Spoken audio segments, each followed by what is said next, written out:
नमस्कार दोस्तों, मेरे YouTube चैनल में आप सभी का स्वागत है। आज मैं राष्ट्रीय ध्वज चिन्ह, गान एवं गीत से संबंधित सामान्य ज्ञान के प्रश्न उत्तर लेकर आई हूँ, जो भारत में होने वाले सभी प्रतियोगी परीक्षाओं के लिए बहुत ही उपयोगी है। पहला प्रश्न है, राष्ट्रीय ध्वज की लंबाई चौड़ाई का अनुपात क्या है? इसका उत्तर हो जाएगा 3:2। राष्ट्रीय ध्वज की लंबाई चौड़ाई का अनुपात है 3:2। अगला प्रश्न है, राष्ट्रीय ध्वज के मध्य के चक्र में कितनी तीलियां हैं? इसका उत्तर हो जाएगा 24 तीलियां। राष्ट्रीय ध्वज के मध्य के चक्र में 24 तीलियां हैं।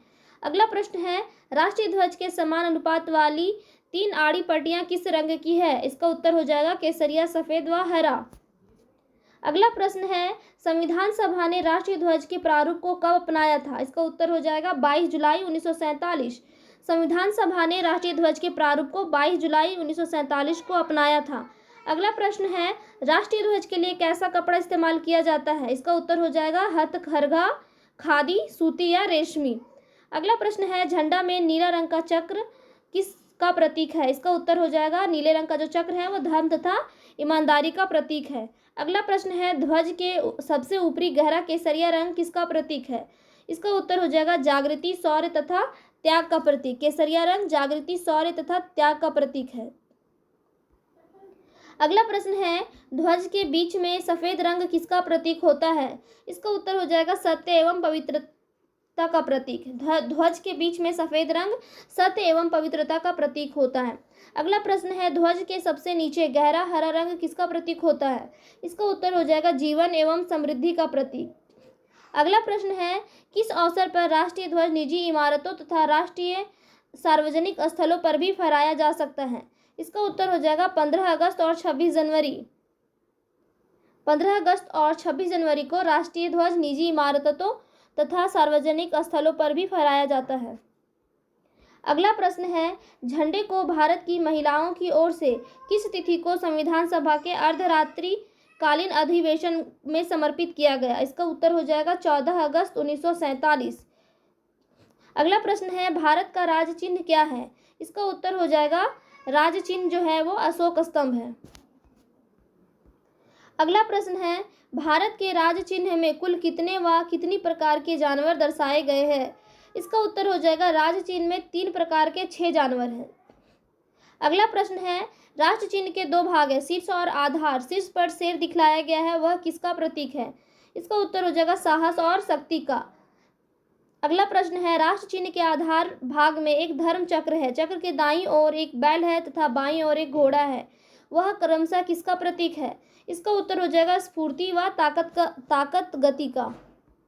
अगला प्रश्न है, राष्ट्रीय चिन्ह के आधार के बीच में देवनागरी लिपि में सत्यमेव जयते लिखा गया है, यह किस उपनिषद से लिया गया है? इसका उत्तर हो जाएगा मुंडकोपनिषद। सत्यमेव जयते मुंडकोपनिषद से लिया गया है। अगला प्रश्न है, राज्य चिन्ह के चक्र में 24 तीलियां क्या व्यक्त करती है? इसका उत्तर हो जाएगा समय की गतिशीलता। राज्य चिन्ह के चक्र में 24 तीलियां समय की गतिशीलता व्यक्त करती है। अगला प्रश्न है, सत्यमेव जयते का क्या अर्थ है? इसका उत्तर हो जाएगा सत्य की ही विजय होती है। सत्यमेव जयते का अर्थ है सत्य की ही विजय होती है। अगला प्रश्न है, भारत ने राष्ट्र चिन्ह को कब अपनाया था? इसका उत्तर हो जाएगा 26 जनवरी 1950। भारत ने राष्ट्र चिन्ह को 26 जनवरी 1950 ईस्वी को अपनाया था। अगला प्रश्न है, राष्ट्रीय चिन्ह का प्रयोग कहाँ कहाँ होता है? इसका उत्तर हो जाएगा सरकारी नोटों, कागजों एवं सिक्कों, मोहरों पर। राष्ट्रीय चिन्ह का प्रयोग कहाँ कहाँ होता है? सरकारी कागजों, नोटों, सिक्कों व मोहरों पर। अगला प्रश्न है, राष्ट्रीय गान जन गण मन को किसने लिखा था? इसका उत्तर हो जाएगा रविंद्रनाथ टैगोर। राष्ट्रीय गान जन गण मन को रविंद्रनाथ टैगोर जी ने लिखा था। अगला प्रश्न है, राष्ट्रीय गान को सर्वप्रथम 27 दिसंबर 1911 को भारतीय राष्ट्रीय कांग्रेस के किस अधिवेशन में गाया गया था? इसका उत्तर हो जाएगा कलकत्ता अधिवेशन। राष्ट्रीय गान को सर्वप्रथम 27 दिसंबर 1911 को कलकत्ता अधिवेशन में गाया गया था। अगला प्रश्न है, राष्ट्रीय गान का प्रकाशन सर्वप्रथम 1912 ईस्वी में किस पत्रिका भरत विधाता शीर्षक से हुआ था? इसका उत्तर हो जाएगा तत्वबोधिनी। अगला प्रश्न है, राष्ट्रीय गान को राष्ट्रगान के रूप में कब अपनाया गया था?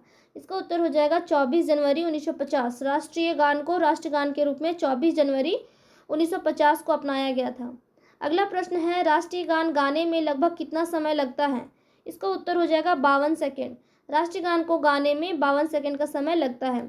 अगला प्रश्न है, राष्ट्रीय गीत वंदे मातरम को किस बांग्ला साहित्यकार ने लिखा था? इसका उत्तर हो जाएगा बंकिम चंद्र चटर्जी ने।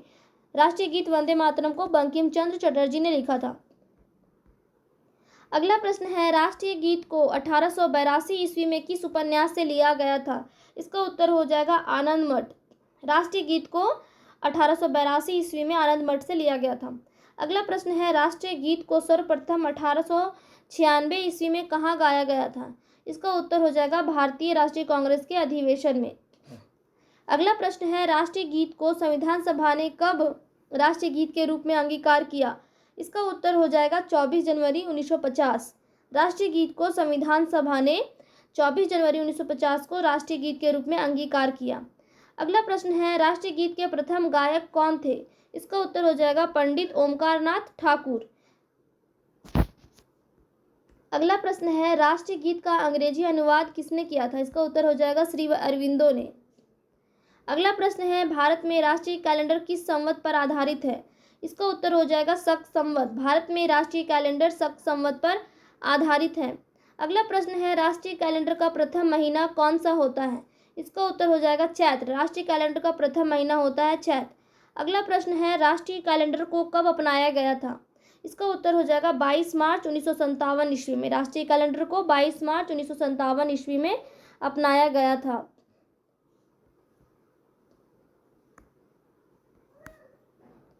अगला प्रश्न है, राष्ट्रीय कैलेंडर में वर्ष कितने दिन का होता है? इसका उत्तर हो जाएगा 365 दिन। राष्ट्रीय कैलेंडर में वर्ष 365 दिन का होता है। अगला प्रश्न है, चैत्र सामान्य वर्ष में सामान्यतः 22 मार्च को तथा लीप वर्ष में कब पड़ता है? इसका उत्तर हो जाएगा 21 मार्च। अगला प्रश्न है, राष्ट्रीय कैलेंडर में कितने महीने होते हैं? इसका उत्तर हो जाएगा 12 महीने। राष्ट्रीय कैलेंडर में 12 महीने होते हैं। चैत, बैसाख, जेठ, आषाढ़, सावन, भाद्रपद, आश्विन, कार्तिक, मार्गशीर्ष, पौष, माघ तथा फाल्गुन।